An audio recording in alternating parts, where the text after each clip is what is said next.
In recent times, some television preachers have tried to argue that Jesus never actually died on the cross.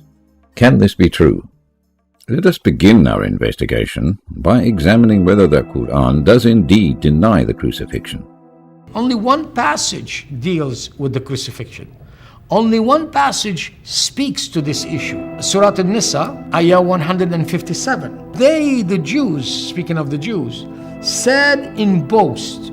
Notice that they were boasting something. They said, we killed Christ Jesus, the son of Mary, the apostle of Allah. But they killed him not, nor crucified him, but so it was made to appear to them. That verse says, they, the Jews, the ones boasting, did not kill him. It doesn't say he did not die.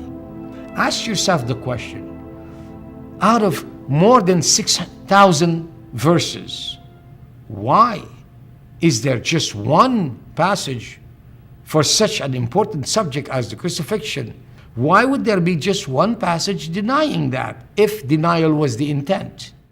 We find, in fact, that there is a certain agreement with the Injil, that the Jews did not crucify Jesus, and furthermore, that they, in their boast, just as we see in the Injil, were not successful in defeating the mission of Rasulullah al-Masih.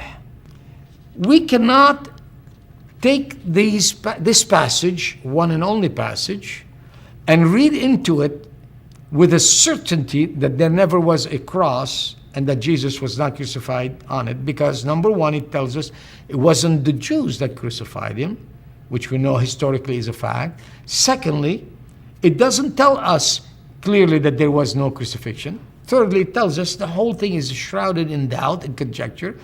And fourth, that Allah raised him up. Look at Surah Maryam and ayah 33. It says there, Isa al-Masih speaking, so peace is on me the day I was born, the day that I die, and the day that I shall be raised up to life again. Speaks of the death of Jesus. Well, when does that happen? What's the time frame? Well, there are other verses that seem to situate the event. Look, for example, at Surah Al-Ma'idah and ayah 117. And I, Jesus, Isa speaking, was a witness over them while I dwelt among them. So the time frame is given to us by the witness of the Qur'an. While I was among them. Well, what does the phrase, you did take me up, mean? In Arabic, it is very clearly, tawafatni. Tawafatni simply means you caused me to die, I died. When we speak of a person that has passed away, we say, tawaffaq, which means he has ceased from this life, he has died.